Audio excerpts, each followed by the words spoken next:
Tuhan fitrah diri manusia yang terbentuk dari bagian-bagian apa ada tujuan, anak didik, rangkaiannya itu kan gitu. Apalagi kalau dalam sistem kurikulum, metode, fasilitas, atau sarana Nah, disinilah yang mau kita bahas berkenaan dengan sistem ini.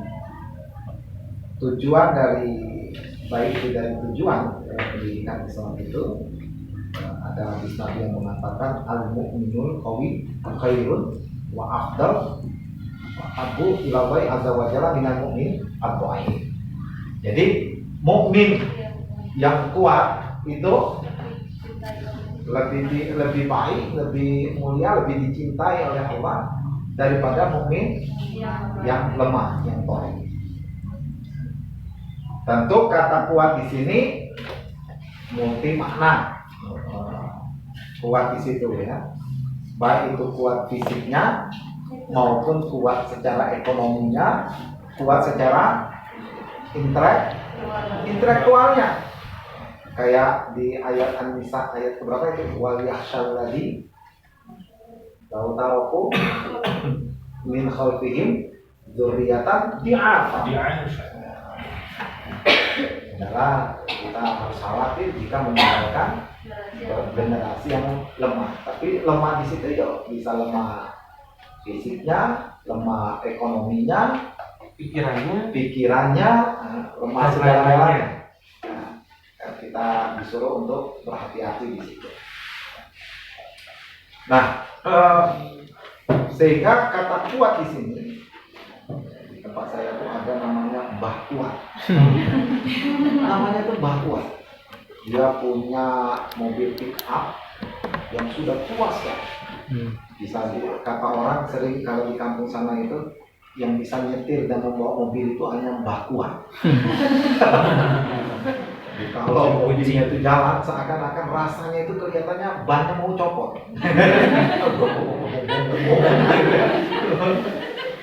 Baik kuat. Tapi ya kadang susah juga. Susah untuk diberi masukan karena merasa sudah tua. Sudah kuat. Sudah kuat. Jadi kalau disinggung dikit ngambek gitu. Ngambek nggak mau ke masjid. Alhamdulillah pagi tadi habis kajian. Di masjid saya itu saya adakan kajian tiap Ahad pagi. Nah, dia ngajak saya nongkrong. Intinya nanyain karena dia suka sholawatan yang sering saya sampaikan itu Mbak Tuhan. Nanya ke saya, Mbak ini kan nggak belajar, saya itu nggak sekolah. Tapi ya saya percaya kalau Pak Isi itu pintar orangnya. Cuman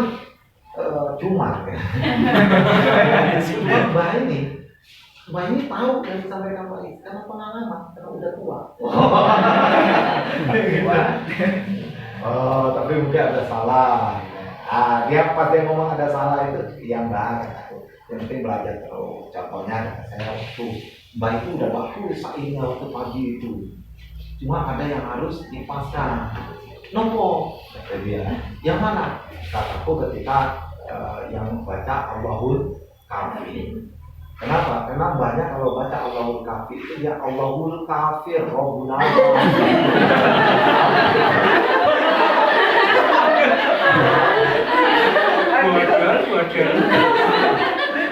Itu kalau dibenari nggak di momen kayak gini itu ngambek dia nggak mau lagi karena merasa digurui. Nah ketika dia tadi itu momen saya untuk menggunakan kata saya ketika ini Mbak Allahul Kafi itu harusnya nggak ada yang di ujungnya. Mbak cukup Allahul Kafi fi aja gitu. Gimana tuh? Mbak itu kan nggak belajar. Cuma nggak tahu nanti. Dulu kan kalau habis sholat subuh itu dia ada takbiyah. Itu ada dia subuh. Nggak ada yang negur itu. Nggak ada yang berani negur. Ya saya yang negur. Pak, ini pasti ada maunya ini, ada niat apa ini? Ya, gitu awalnya. Iya, ada urusan saya. Cuman saya bilang, Bah, habis subuh itu nggak ada sholat hadiah. Ya, tapi saya masih ada urusan dikit aja. Ya pun, monggo.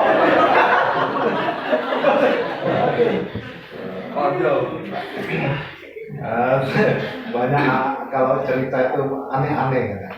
Pada subuh yang Saya ceritain dulu pernah berguru di Mbah siapa itu? Katanya ada guru untuk melihat Tuhan. Kita itu pokoknya Mbah itu sebelum mati harus tahu dulu, kenal dulu sama Tuhan itu, sama Allah itu. Makanya Mbah itu berguru. Nah, yang jadi masalahnya katanya di sana itu kami nggak banyak apa-apa, cuma mengucapin La ilaha illallah harusnya gitu ya. Tapi dia diganti La ilaha illallah gurunya itu loh. Waduh, saya langsung ini. Cuma gurunya siapa saya lupa, tapi di Magelang kok. Siapa sih? Mesti Garjo. Di Magelang. Kayaknya aneh Pak Pri. Makanya saya itu penasaran. Saya lupa nama. Pokoknya nama guru. Waduh, fatal. Fatal. Oh, fatal. Kan pernah lihat Tuhan di itu. Tuhannya gurunya itu.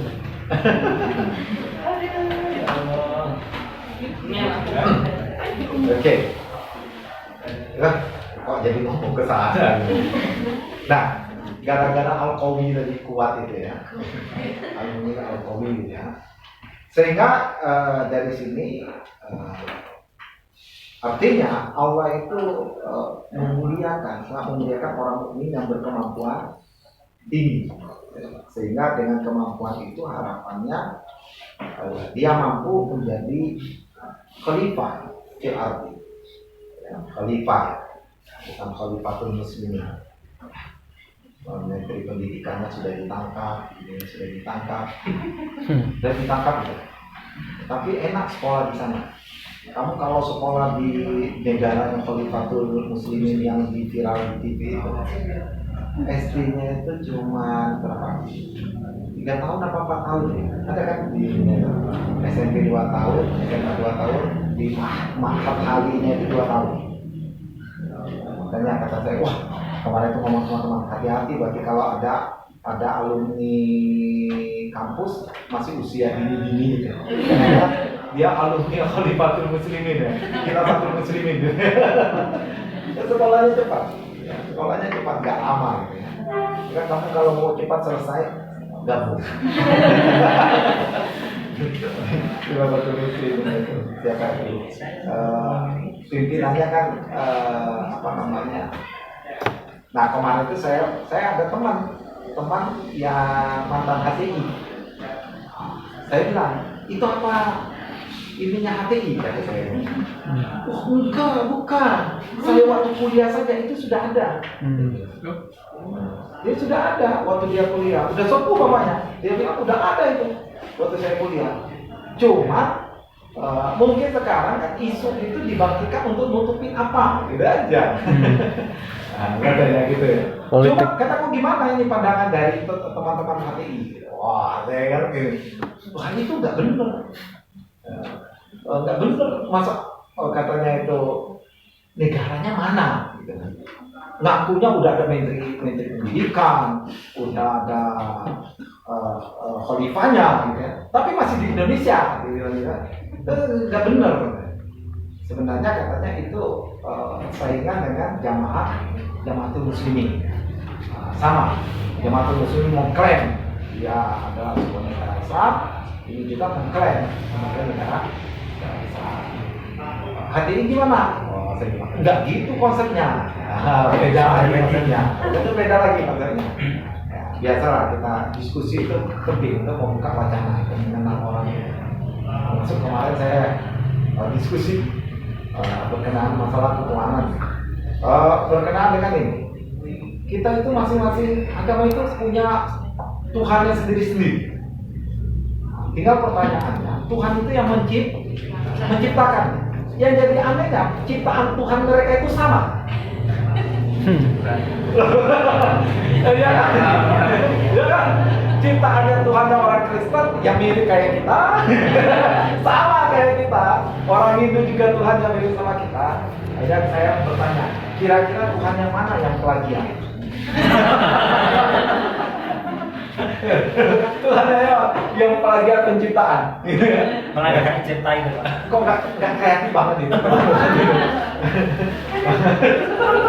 Karena sampai diskusi, ya biasa ya diskusi nambah untuk sambil liburan, nambah pemikiran, gitu. Lalu pikir ya, baru berpikir kan, Tuhan kita beda, Tuhan kita beda, tapi kok kita sama ya gitu kan? Kok ada kreasi? Ayo kita cari, mungkin nggak ada footnote-nya apa nggak ada sumbernya, plagiat gitu ya.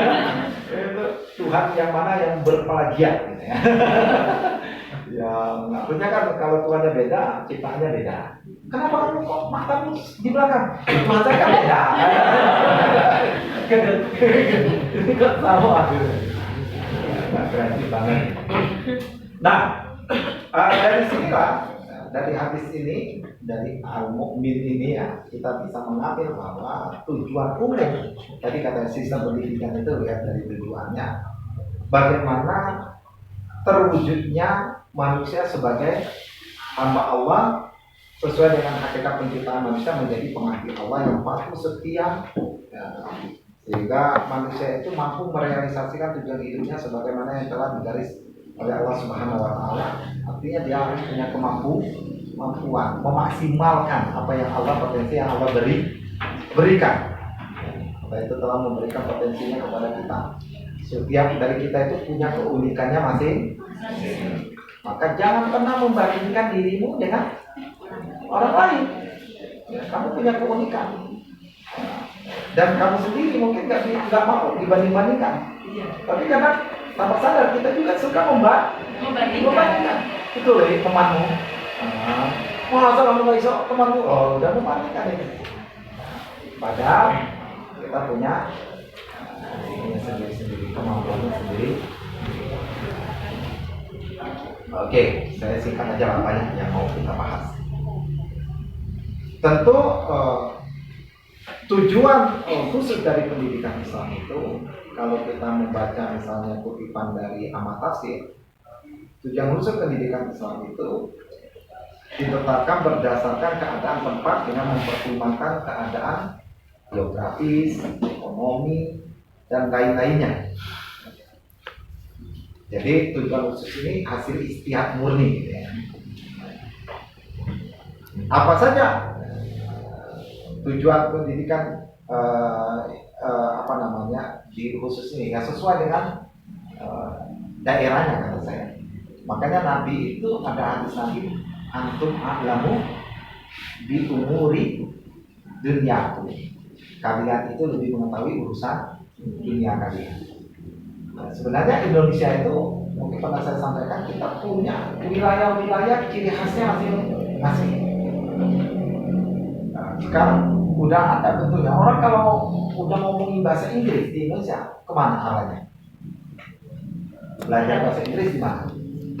Mari, ya kan udah terbentuk lingkungannya. Kalau ngomongin belajar ukiran di mana? Di Parang. Kalau ngomongin pondok, pesantren, yang pastinya kalau orang luar Jawa belajar agama itu di mana? Jawa. Kebanyakan itu gitu. Jadi udah punya wilayah garapannya masing. Kalau ingin berkenal dengan masalah laut, Papua, hutan Kalimantan, Sumatera, kan gitu. Sebenarnya udah punya sesuai dengan geografinya sendiri.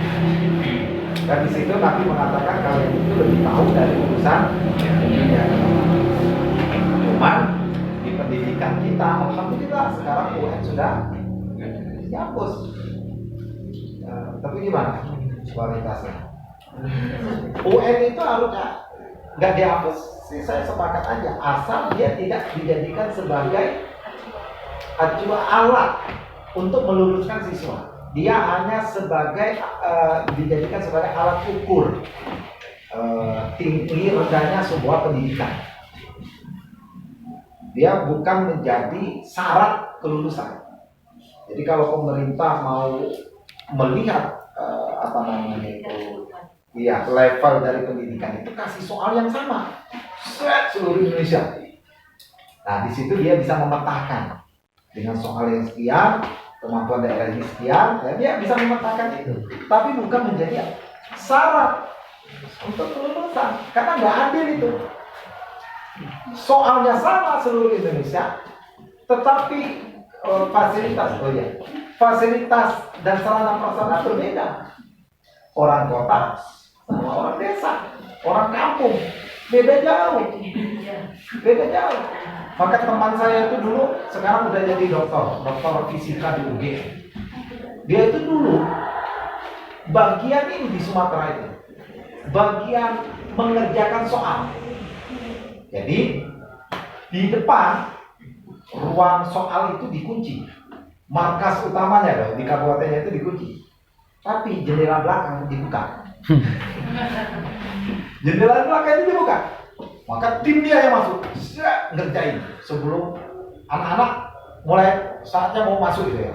Saya masuk, dia ke belakang ngerjain setengah jam, maka setengah jam berikutnya itu disebarkan lewat HP ke guru-guru jawaban. Mulai ke anak-anak. Kenapa? Karena daerah tidak mau dianggap tertinggal. Nah, itu jadi repotnya. Karena kalau ada daerah ketika itu lulus 100% bangga kepala daerahnya. Berarti pendidikan di daerah kami serba salah kita itu. Serba salah. Terjadi dia bilang apa kalau sekarang istilah joki. Nah, dia mengakui dulu. Setelah itu dia insaf. Setelah dapat uang insaf. Setelah udah dapat uang baru insaf. Oke. Nah, jadi sebenarnya di tujuan ini tujuan utamanya adalah bagaimana menjadi khalifatul fil. Jadi yang punya kemampuan di keterampilan, kecerdasan yang mumpuni dalam hal ini. Kemudian kalau masalah anak didik kita udah membahas kemarin berkenaan dengan fitrah.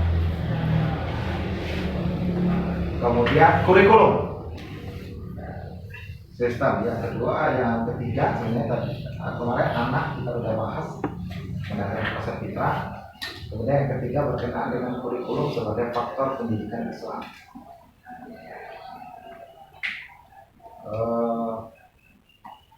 Apa itu kurikulum?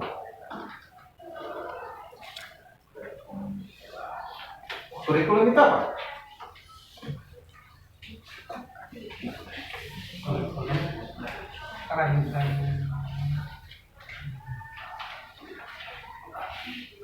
Perangkat apa? Perangkat mata pelajaran, perangkat semua yang ada komponen yang ada di dalamnya ya. Jadi tentu kalau kurikulum itu berarti dia sudah tersusun secara sistematik sesuai dengan tujuan yang mau dicapai. Bagaimana salah satu langkah untuk melakukan perencanaan kurikulum berdasarkan konsep tauhid? Kurikulum Islam itu seperti apa?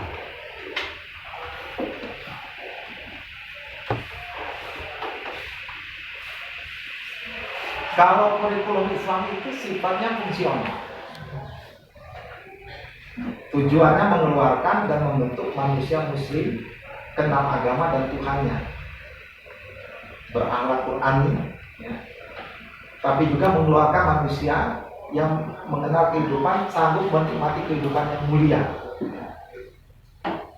mengeluarkan mereka dari minadzulumat, kalau ceramah bahasa Arab itu minadzulumat ilan nur, makolim itu pembukaan. Untuk mengeluarkan manusia dari kegelapan kezaliman kemudian menuju cahaya keislaman. Maka kalau di dalam Islam hadis Nabi yang berbunyi yang sudah kita kenal gitu, khairukum man ta'allama al-Qur'an wa 'allamahu. Sebaik-baik kita itu adalah orang Al-Quran dan mengamalkannya.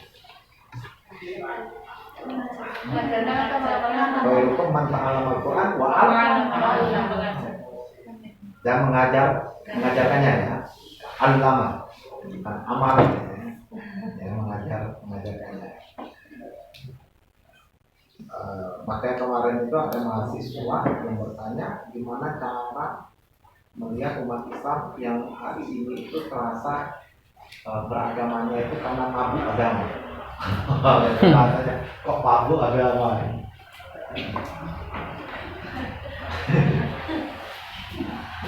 Tentu kata saya ya dulu pernah saya sampaikan, walaupun PAI itu ada tingkatannya. Kita itu di pendidikan agama Islam itu pembelajarannya nggak harus sama TK, SD, SMP, SMA atau TK, MI, MTS, MA itu harusnya pola pembelajarannya berbeda nggak?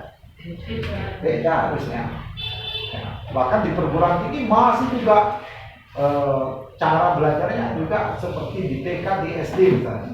Makanya disitulah mengakibatkan seakan-akan agama kita itu orang sudah sampai ke penemuan-penemuan, kita masih berkutat masalah kuno.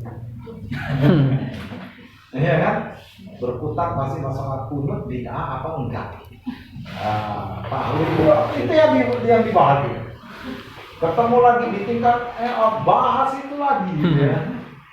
Saya itu ada grup keluarga itu dari pihak bapak saya. Itu tiap hari ngebahasnya, pokoknya masalah Quraisy Syiah gitu. Aduh kata saya, tapi saya nggak pernah komentar. Jenuh saya. Kalau ketemu mereka itu bahas itu terus, dijelaskan lagi. Setahun nggak ketemu lagi, balik lagi ke materi itu. Itu nggak kuatan sih itu. Itu nggak kuatan itu. Yang jadi ininya. Nah, maka di proses utama bagaimana Al-Quran itu harus menjadi inspirasi. Jadi Al-Quran itu tidak boleh hanya sekedar teks. Tidak boleh hanya sekedar teks, tapi bagaimana dia bisa menjawab tantangan zaman. Nah, itu yang menjadi kurikulum kita, PR kita bersama hari ini. Kemudian, saya singkat aja lah, cepat. Metode dalam sistem pendidikan Islam, apa aja metodenya? Banyak ya. Metode dalam pendidikan itu, dalam pendidikan Islam itu banyak sekali.